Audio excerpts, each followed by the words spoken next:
青梅泡酒做调料，大家都见过，可是用青梅做泡菜，我也是头一次听说，没想到这么好吃。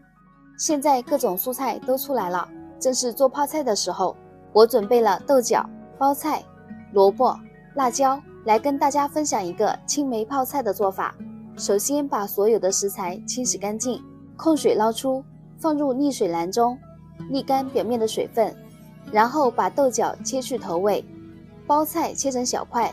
萝卜切成粗粗的长条，然后把所有的食材装入大盆中，加入多一点的食盐，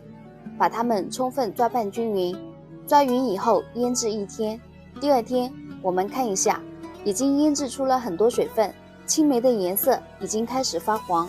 豆角萝卜也已经开始变软。我们把腌制出来的水分倒掉不要，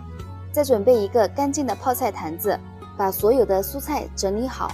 一层一层的叠放在泡菜坛子中，最后再放入青梅，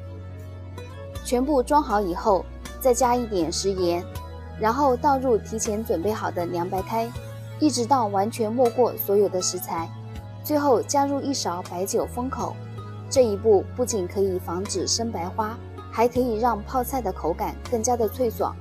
就这样密封泡制20天左右就可以吃了。相对于传统的泡菜，青梅泡菜有一股浓郁的果香味，又酸又脆，光闻着味就能让人胃口大开。喜欢吃酸菜的朋友们一定要试试这种做法哦，学会了记得转发给你的朋友，让他们也知道。